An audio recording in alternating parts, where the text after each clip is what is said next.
Welcome to industry Tamil எல்லாத்துக்கும் வணக்கம். Skies good bad ugly படத்தில் ஒரு ஜெயில் செட்டு போட்டு ஒரு சீக்வன்ஸ் எடுத்தாங்க அப்படின்னு சொல்லிட்டு நம்ம எல்லாத்துக்கும் தெரியும். ஸோ அந்த ஜெயில் செட்டில் பார்த்தீங்கன்னா ஒரு சாங் சீக்வன்ஸ் எடுத்திருக்காங்க. அந்த சாங்கில் பார்த்தீங்கன்னா கல்யாண் மாஸ்டர் வந்து கொரியோகிராஃபி பண்ணியிருக்காரு. ஸோ இப்போ அந்த ஜெயில் செட்டுக்கான ஃபோட்டோ ஒன்று ஷேர் ஆயிருக்கு சோஷியல் மீடியாவில். அது பார்த்தீங்கன்னா இப்போ செம்ம வேரில் ட்ரெண்ட் ஆகிட்டு இருக்கு. ஸோ அந்த ஜெயில் செட் அப்படின்றது பார்த்தீங்கன்னா பார்க்கறதுக்கே ரொம்ப பயங்கரமாக எக்ஸ்ட்ராடினரியான ஒரு செட்டு போட்டிருக்காங்க.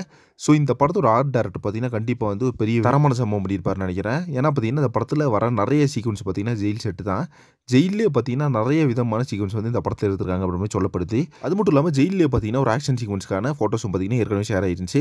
ஸோ அது பார்க்கறதுக்கு பார்த்தீங்கன்னா ஜெயில் செட்டு மாதிரியெல்லாம் அவ்வளோ பயங்கரமாக வந்து வேற லெவலில் போட்டிருந்தாங்க. ஸோ இப்போ நம்ம குட் பேட் அக்லி படத்தில் இந்த ஜெயில் செட்டுக்கான ஃபோட்டோஸ் வந்து வேற லெவலில் ட்ரெண்ட் ஆகிட்டு இருக்கு. அது மட்டும் இல்லாமல் இப்போ படத்தோட அப்டேட்டுக்கு ஃபேன்ஸ் எல்லாம் பயங்கரமாக எக்ஸ்பெக்ட் பண்ணிட்டுக்கிறோம். ஸோ நம்ம குட் பேட் அக்லி படம் வந்து ஆல்மோஸ்ட் ரிலீஸ் பொங்கலுக்கு அப்படின்றது கன்ஃபார்ம் ஆயிடுச்சு. அது மட்டும் இல்லாமல் இப்போ பல்கேரியாவில் பார்த்தீங்கன்னா நம்ம குட் பேட் அக்லி படத்தோட ஷூட்டிங் அப்படின்றது முடிஞ்சிருச்சு. இப்போ பார்த்தீங்கன்னா மும்பைக்கு போய் அங்கே ஒரு 7 நாள் ஷெட்யூல் இருக்கு. அதை முடிச்சுட்டு படத்தோட போஸ்ட் ப்ரொடக்ஷன் ஒர்க் ஸ்டார்ட் பண்ணிடுவாங்க. ஏற்கனவே எடுத்திருந்த போர்ஷன்ஸ் எல்லாமே பார்த்தீங்கன்னா போஸ்ட் ப்ரொடக்ஷன் ஒர்க் கம்ப்ளீட்டாக முடிச்சிட்டாங்க. லாஸ்ட்டாக பார்த்தீங்கன்னா நம்மளுக்கு படம் பொங்கல் ரிலீஸ் அப்படின்னு சொல்லிட்டு ஒரு 2-3 போஸ்டர்ஸ் வந்துச்சு. ஆனால் அதுக்கப்புறமா அனௌன்ஸ் பண்ண போஸ்டர், அதாவது பார்த்தீங்கன்னா தமிழ்நாடு தியேட்டர் ரிலீஸ் வந்து ரோமியோ பிக்சர்ஸ் வாங்கிச்சு அப்படின்ற மாதிரி போஸ்டர் ரிலீஸ் பண்ணாங்க. அதில் பார்த்தீங்கன்னா பொங்கல் ரிலீஸ் அப்படின்றத மென்ஷன் பண்ணல. அது மட்டும் இல்லாமல் லேட்டஸ்ட்டாக பார்த்தீங்கன்னா நவீன் எர்னானி வந்து புஷ்பா 2 ஆடியெல்லாம் சில பேசும்போதும் இந்த படம் பொங்கல் ரிலீஸ் அப்படின்றது அவர் சொல்லலை.